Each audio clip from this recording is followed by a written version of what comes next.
अफवाज किसी भी मुल्क की सरहदों की मुहाफिज होती है और सरहदों की हिफाजत पर ही मामूल होती है। गोया सरहदों की हिफाजत करना ही उनका फरीज़ा होता है। अफवाज पाकिस्तान के साथ मामला कुछ और है। आज से नहीं, शुरू से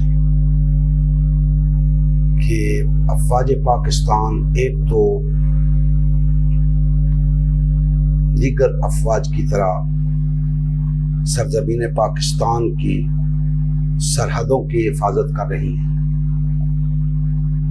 जबकि उसके साथ साथ पाकिस्तान के कई अंदरूनी मसाइल ऐसे हैं कि जिनसे निमटने के लिए अफवाज पाकिस्तान पर ही इन्हिसार किया जाता है। वो सैलाब की सूरत में हो, जल्जलों की सूरत में हो, दहशतगर्दी की सूरत में हो, मुल्क में अमन व अमान का मसला हो, किसी तरह का भी कोई मसला हो तो अफवाज पाकिस्तान को इन्वॉल्व होना पड़ता है या इन्वॉल्व किया जाता है। चूंकि अरसे दराज से हमारी अफवाज अंदरूनी मसाइल में भी इन्वॉल्व हैं, तो दुश्मन शायद ये समझता है कि चूंकि अफवाज पाकिस्तान अंदरूनी मसाइल से निमटने में मसरूफ है, तो सरहदों की हिफाजत उसके लिए मुश्किल होगी, उससे नहीं हो पाएगी। लिहाजा दुश्मन इसे हमारी कमजोरी समझकर, हमारी अफवाज की कमजोरी समझकर इससे फायदा उठाने की कोशिश करता है। और मजीद ये कि हम बहैसियत मुसलमान, अफवाज पाकिस्तान बहैसियत मुसलमान, हम अमन पसंद लोग हैं।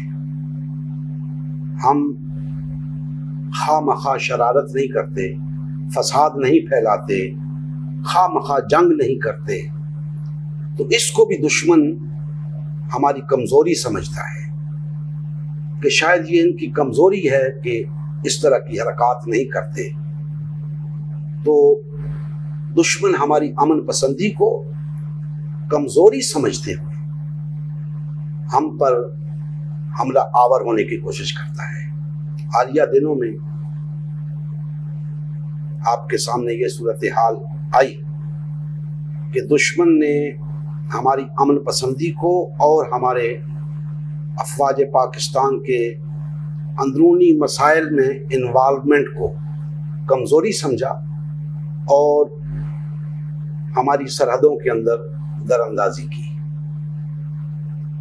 उसके बावजूद अफवाज पाकिस्तान ने बड़े तहम्मुल का मुजाहरा किया, लेकिन जब हालात ज्यादा खराब होने लगे और नौबत यहां तक आ गई कि अगर अब भी दुश्मन को जवाब ना दिया गया तो दुश्मन वाकईतन ये समझ बैठेगा कि अफवाज पाकिस्तान बहुत कमज़ोर हैं और सरहदों की हिफाजत नहीं कर सकती, लिहाजा वो कुछ भी कर गुजरेगा। तो नतीजतन अफवाज पाकिस्तान ने दुश्मन की इस हरकत का मुंह तोड़ जवाब दिया और दुनिया जानती है कि कैसा जवाब दिया। दुश्मन को इसका अंदाजा ही नहीं था कि अफवाज पाकिस्तान की तरफ से उसे ऐसा जवाब मिलेगा कि इसे मुंह की खानी पड़ेगी। तो इस मौके पर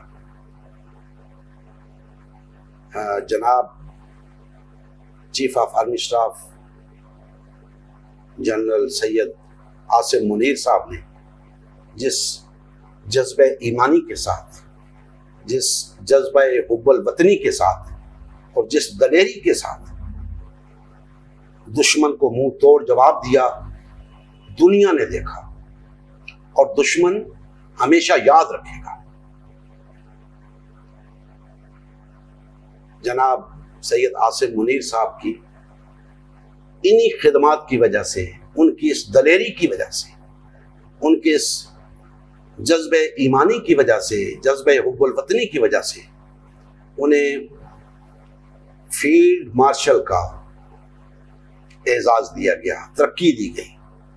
और हमने अपनी जिंदगी के अंदर पहली मर्तबा यह देखा है कि किसी फौजी जर्नैल को यह एजाज दिया गया हो, और ये एजाज हर किसी को नसीब नहीं होता। अल्लाह ने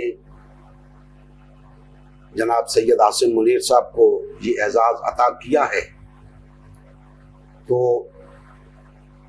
पूरी कौम की तरह हम भी उन्हें मुबारकबाद पेश करते हैं और उनसे तवक्को रखते हैं, क्योंकि अब उन्हें बहुत ज़्यादा इख्तियारात हासिल हो गए हैं और सुनने में आ रहा है कि ये ओहदा ताहयात होता है। बहरतौर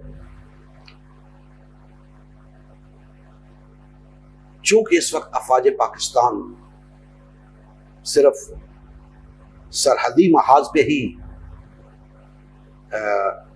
अपना फरीज़ा अंजाम नहीं दे रही, बल्कि अंदरूनी मुल्क भी बहुत सारे मसाइल हैं जो मैंने गिनवाए, जिनसे नबुर्दाज़मा होने के लिए अफवाज पाकिस्तान को ही अपना किरदार अदा करना पड़ रहा है।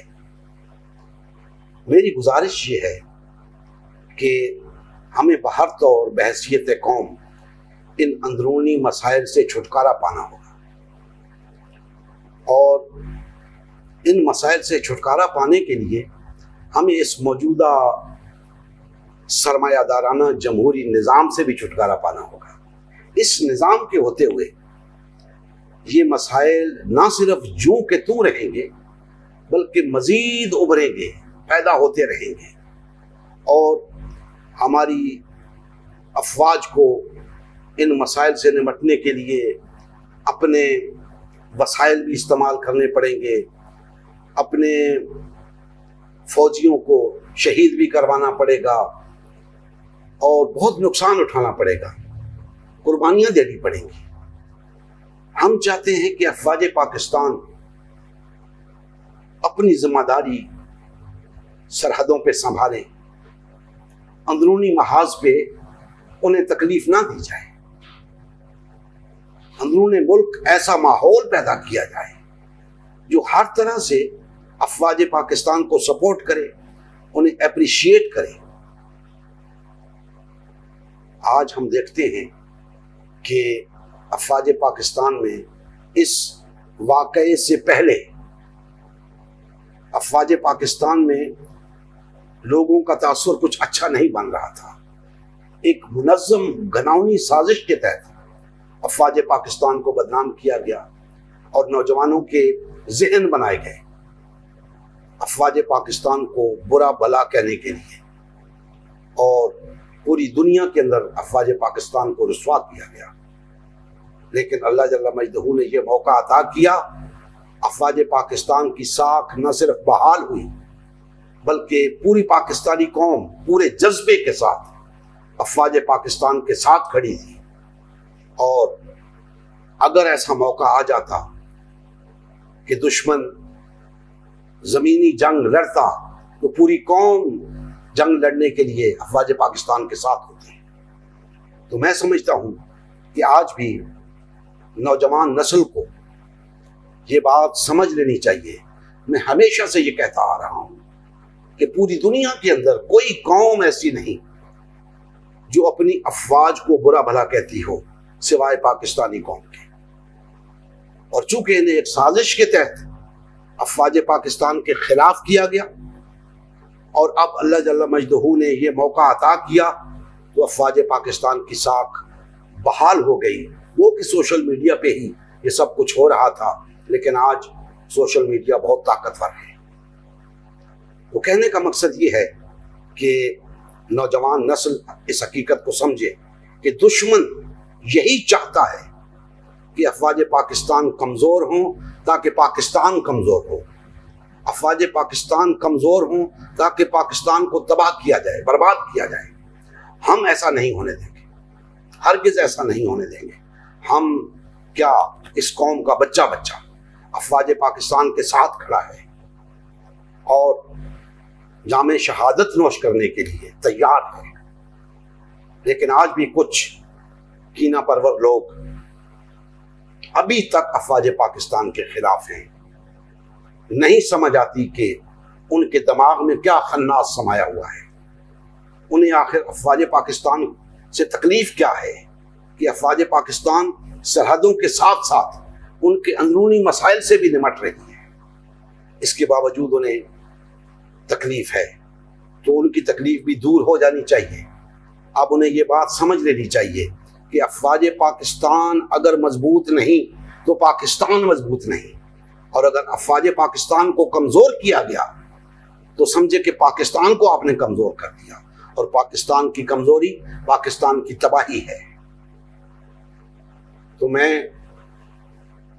फील्ड मार्शल सैयद आसिम मुनीर साहब से ये तवक्को रखता हूं कि वो इस सरमायादाराना जमहूरी निज़ाम के बारे में भी कुछ सोचेंगे, क्योंकि इस निज़ाम को ख़त्म किए बगैर हमारे अंदरूनी मसाइल हल नहीं हो सकते, और इसका कोई ऐसा मुतबादल लोगों के पास नहीं है, इंसानियत के पास नहीं है। सिर्फ और सिर्फ बहैसियत मुसलमान हमारे पास है, और वो है निज़ाम मुस्तफ़ा।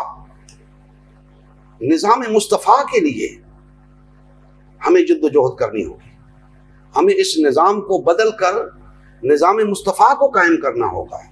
और मैं समझता हूँ कि सैयद आसिम मुनीर साहब के पास ये मौका है कि वो इस निज़ाम को बदलने के लिए न सिर्फ हमारे साथ तामुन करे, बल्कि पूरी कौम के साथ तामुन करे। पूरी कौम का मसला है ये, और सिर्फ पूरी कौम का नहीं, पूरी इंसानियत का मसला है। तो आप इस सिलसिले में इस निज़ाम से छुटकारा पाने के लिए और एक ऐसा आदिलाना निज़ाम कौम को फराहम करने के लिए मैं समझता हूँ कि हमारे साथ ताउन करेंगे। और हमें ऐसा ताउन नहीं चाहिए, हम ऐसा ताउन नहीं चाह रहे कि आप ज़बरदस्ती लोगों के ऊपर आकर तो निज़ाम मुस्तफ़ा को नाफिज करने की कोशिश करें। नहीं, हम ये चाह रहे हैं कि निज़ाम मुस्तफ़ा के लिए रास्ता हमवार किया जाए, लोगों की ज़हन साजी की जाए। हमें इक़्तिदार से कोई गर्ज नहीं, हम सिर्फ ये चाह रहे हैं कि लोगों की ज़हन साजी इस तरह की जाए कि उन्हें जमहूरी निज़ाम के शिकंजे से निकाला जाए और निज़ाम मुस्तफ़ा की अफादियत से उन्हें आगाह किया जाए, उसकी अहमियत से उन्हें आगाह किया जाए। निज़ाम मुस्तफ़ा से इंसानियत किस तरह मुस्तफ़ीद हो सकती है, इससे उन्हें आगाह किया जाए। हम भी यही कोशिश कर रहे हैं, और आपकी तरफ से भी यही कोशिश होनी चाहिए कि लोगों को दीन की राह पे लाया जाए। हम हरगिज़ हरगिज़ कोई ऐसी बात नहीं कर रहे कि किसी किस्म का फसाद बपा किया जाए, किसी किस्म की ऐसी सूरत हाल पैदा की जाए कि अमन व अमान का मसला पैदा हो। नहीं, हम ये चाह रहे हैं कि कौम तैयार हो जाए निज़ाम मुस्तफ़ा के लिए, और कौन उसको लीड करे, कौन निज़ाम को कायम करे, हमें इससे गर्ज नहीं है। हमें गर्ज है निज़ाम मुस्तफ़ा के क़याम से, और हम चाहते हैं कि इस निज़ाम से छुटकारा पाया जाए। तो अल्लाह जल्ल मजदहू ने आपको ये मौका अता किया है कि आप इस जद्दोजहद में हमारा साथ दे सकते हैं, इस जद्दोजहद में हमारे साथ शामिल हो सकते हैं, और कई लिहाज से निज़ाम मुस्तफ़ा की इस जद्दोजहद में अपना ताअवुन पेश कर सकते हैं। और चूंकि इससे हमारी अपनी कोई जाती गर्ज है नहीं। जितनी जिम्मेदारी ये हमारी है उतनी ही जिम्मेदारी आपकी है। हम सबको मिलकर ये जद्दोजहद करनी है। तो अगर हम मिलकर ये जद्दोजहद करेंगे तो ये निज़ाम तब्दील होगा, निज़ाम मुस्तफ़ा कायम होगा, मुल्क के अंदर अमन होगा, खुशहाली होगी, अदल होगा, मुआशी तवाज़ुन कायम होगा, लोगों को उनके बुनियादी हुकूक मुयस्सर आएंगे, उनको बुनियादी ज़रूरियात उनकी मुयस्सर आएंगी, लोगों को अपने घर मुयस्सर आएंगे, अच्छी तालीम मुयस्सर आएगी, अच्छा इलाज मुयस्सर आएगा, और दीगर जितने मामलात हैं जिन मसाइल में आज गरीब तबका घिरा हुआ है, मुतवस्सित तबका घिरा हुआ है, उनके मसाइल हल होंगे। हमें इस्लाम की तालीमात के मुताबिक अपनी ज़िंदगी बसर करनी होगी। उसके लिए हमें चाहिए कि हम मिलकर जद्दोजहद करें। जिस हद तक जो शख्स इसमें हिस्सा डाल सकता है उस हद तक हिस्सा डालें। हम अपनी हद तक हिस्सा डाल रहे हैं, आप अपनी हद तक हिस्सा डालें, काम हो जाएगा। अल्लाह तबारक ताला हमारे हाल पे रहम फरमाए और हमें कमा हक़्क़ुहू अपने इख्तियारात से अल्लाह के दीन के गलबे के लिए जद्दोजहद की तौफीक अता फरमाए। वमा अलैना इल्लल बलाग।